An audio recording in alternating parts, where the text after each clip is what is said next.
Hey guys, welcome back to my channel. My name is Liz and I make faith-based and lifestyle content here on YouTube. And today, if you can't tell by my shirt in this title, I will be sharing with you guys my birth story as a first-time mom with my daughter. So let's get right into it.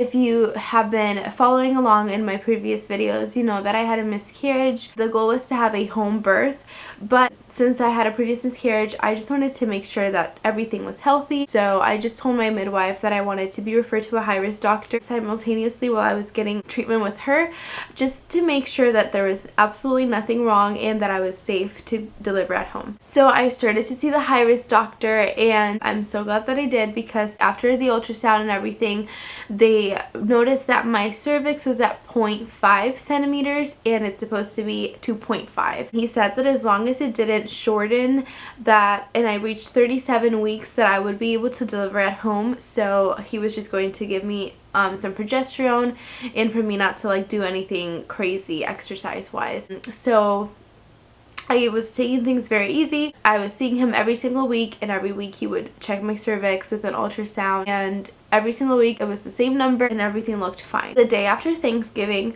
I wake up and I start to feel a little bit like just weird. My belly was like super big, and I don't know if it has anything to do with it, but my belly was lower. I was having mild contractions, almost how you feel before you get your period. That's exactly how I felt. But I wasn't worried about it. I was about to enter into my third trimester in a few days, so I wasn't concerned. I wasn't bleeding. I wasn't having like extreme pain. So I was like, okay, these are just Braxton Hicks. I informed my husband, I informed my mom, I let them know, hey, I'm having like Braxton Hicks. And throughout the day, they just started to become a little bit stronger. There's even a video that my husband took of me that I'm like literally just like, I have to like stop what I'm doing and just like breathe through it, because it was starting to get a little bit stronger. Nothing that like was crazy and like super strong, but they were getting a little bit of a rhythm. I downloaded the contraction app and I started to time them just in case. I wanted to see if they actually had a rhythm to it, or if it was just me thinking they did. And they definitely had a rhythm to them. They were like 10 minutes apart, and they were each a minute long, and then that just kept getting shorter and the length of the contractions started to get longer. I told my mom, she was like, you should probably call your midwife. So I called my midwife and I tell her, hey, I think I'm starting to get Braxton Hicks. I just wanted to make sure it was normal. And she told me, if you're having 4 contractions in an hour, then those are not Braxton Hicks, you're going into preterm labor. So I told her, oh, I've had like 8 in the past hour. She's like, yeah, you need to go to the hospital. So my mom took me to the hospital because my husband was working at the time, and they checked my cervix, and my cervix went from 0.5 to 0.3, so it did shorten. And they gave me some pain medication that made the contractions go away for a little. And the doctor came in and he gave me 2 options. He said, you can stay here at the hospital, but you'll be hospitalized for 2 months, or you can go home, go on bed rest, like literally just get up to go to the bathroom and make yourself like something to eat, and then go back to bed and lay. And I chose that route. He didn't seem concerned, and he didn't make me feel like I was going into labor right then and there. I chose to go home. I got home at like 6:30ish, and I remember my husband and I, we were watching a movie together, and I felt like something like a discharge came out of me. And I told my husband, I showed my mom, I sent her a picture, and it was like a lot of mucus. And I told her, she was like, you need to show your midwife because I don't think that's normal. But I didn't want to freak her out, and I just thought it was normal, and I was like, no, it's fine. But my pain started to get worse. The medicine they gave me in the hospital, that started to wear off. The contractions were getting worse and worse. So I tried sleeping it off. It was pretty late, and I remember at like 4:30, I woke up. I could not sleep. Leah was kicking me, and when she wasn't kicking me, the contractions would come, and they were very strong and they were very back to back. And I remember just sitting up and I was like, how in the world am I gonna get through the night? I got up and I started crying because the pain was so intense, and my husband was like, I'm taking you to the hospital, yeah, let's go. Throughout the whole night he was like, babe, you need to go to the hospital. I was like, no, I'm fine. And I kept telling myself, like, you're okay, these are just, you know, little pains that you'll get over. But never did I think that I was in active labor, because the doctor didn't make it seem like I was in labor. So in my mind I was just having some normal pain, and that's it. So then at this point they were so intense that I was like, yes, please take me to the hospital, because I just want to make sure the baby's okay, and I want to make sure that I'm okay. Before we went to the hospital, I used the bathroom and there was some mild bleeding, and I was like, okay, yes, like, we definitely need to go. So we get to the hospital, and it was in such a short time period from when I got discharged to when I went back that the same doctor that sent me home, he was still on call, and he was my doctor.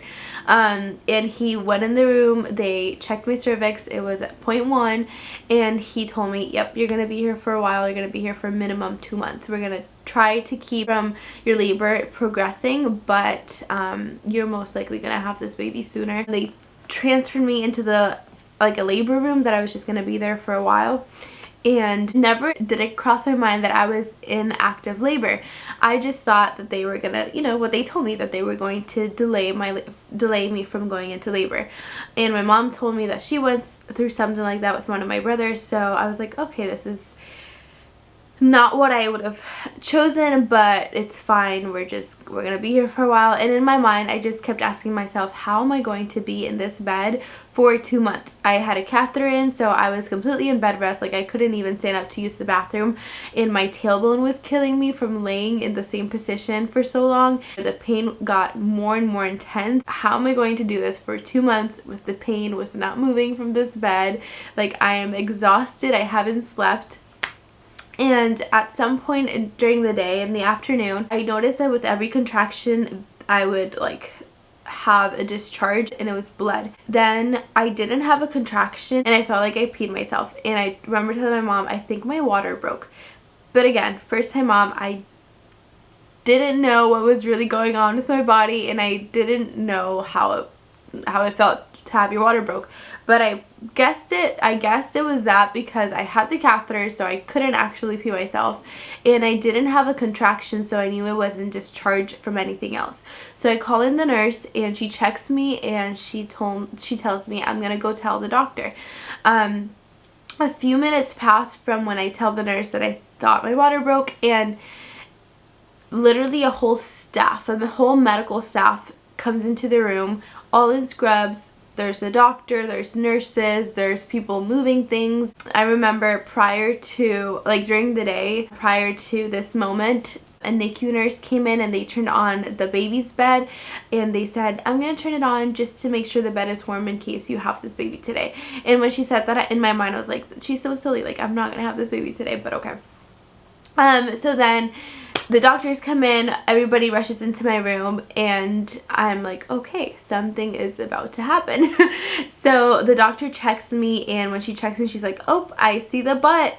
And she tells me, we're going to have this baby today. And it wasn't until this very moment that it hit me what was actually going on. Because remember, in my mind, I'm thinking I'm going to be here for 2 months. So didn't even cross my mind that I could have had this baby today.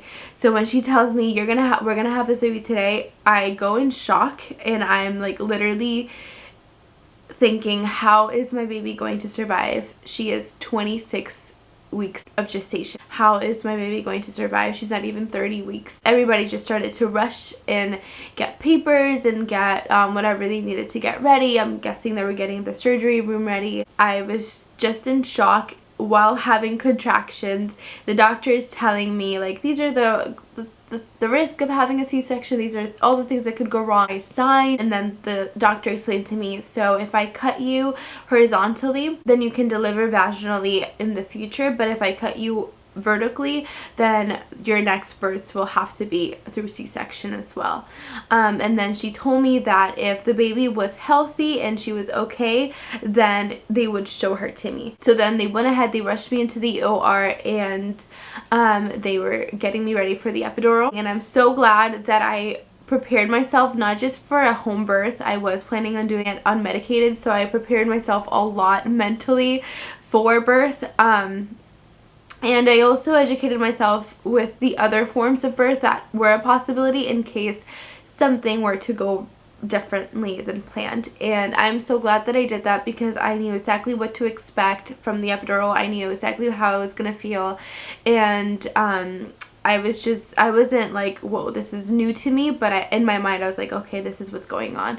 So even though I was going through a lot of pain and I was exhausted, like my body was restless, because I literally didn't sleep for more than an hour in those 20 something hours of labor that I was already in, I knew exactly what was going on. So the anesthesiologist, he puts in the first epidural, and they tell you if you feel pain in one of your legs, like from the nerve, then to let them know. And I felt pain in one of my legs, and I told them, and he was like, oh, okay. So he gave me a second epidural. I still felt the pain, and so he had to give me a third epidural. So homegirl was out. Then they laid me down. They started to like feel on my stomach where they were going to cut, just to make sure that I couldn't feel anything and I could feel the right side. And I told them, and the other option was to have the anesthesia through the mask, which would put me to sleep completely. I remember the doctor saying I gave her a third epidural, so they couldn't do the mask because I already had so much anesthesia. And I remember the other doctor telling him, just wait 5 more minutes and the medicine should kick in. And that's exactly what happened. So after like a few minutes, they touched me, I couldn't feel anything, and they started to cut me open. And I remember just in that moment, I felt a bit anxious because I didn't feel my legs. I knew this was gonna happen, but again, knowing what could happen and living it, it's slightly different. My legs started to feel tingly, kind of if they're like falling asleep, and they started to feel really heavy. Then I started to feel anxious. I remember just from one of the birth videos that I took, they said that your body would go into autopilot because of pain, and that's when people start screaming and they go out of control, and it's usually harder for them to deliver because they're focusing on the pain. And they tell you to go into manual mode, which is when you have control and you take control of your emotions, you take control of your mind going through the pain. And I wasn't going through pain here because obviously I had the epidural, but I remember just thinking of that and saying, you know what, God has given you the self-control, He has given you a sound mind. And I remember praying, Father, allow me to not focus on how I can't feel my feet right now, because that is giving me anxiety, but I cast that anxiety onto you and allow me to empower and have self-control right now. And I remember when I immediately prayed that, I felt so much peace. And then my husband came in. I was like, okay, I can breathe, I'm okay. During the surgery, I was very jittery. I was shaking a lot, which I read about and I knew it was normal. And I did feel like throwing up, which they gave me some medication for, but it went fine. And then they took the baby out. She cried, and it was the most beautiful feeling ever. I remember my first thought was, she's okay, because that is one of the biggest and greatest signs. If a baby cries, even if they're full term, if they cry and they show that their lungs are healthy and strong, that is an amazing sign. And I remember looking at my husband, we were both in tears, and the doctor was like, do you hear that, mama? Do you hear that, daddy?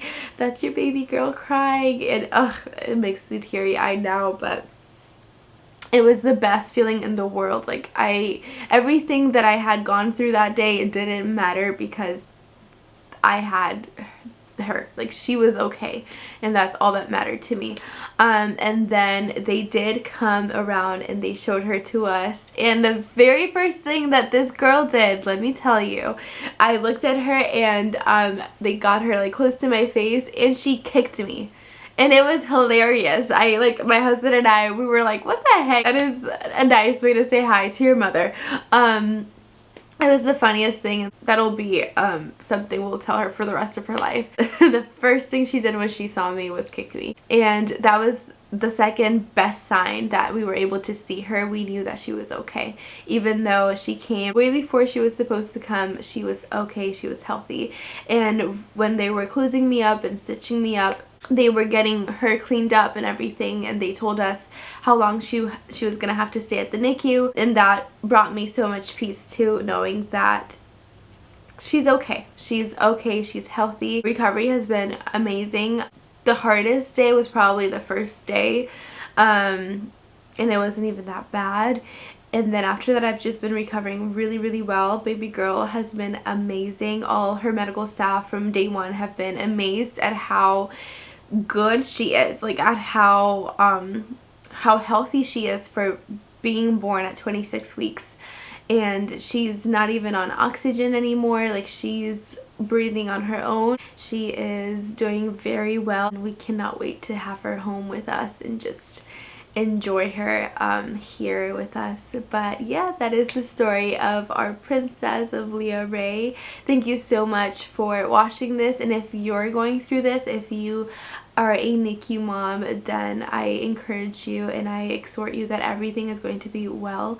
Cast that onto God, and He is going to walk you through this process just as He's walking my family and I through it. And I hope that you feel so much peace and so much love and so much certainty that everything is going to go well, because that baby that you just had was a promise from God. And yeah, thank you guys so much for watching. Ciao.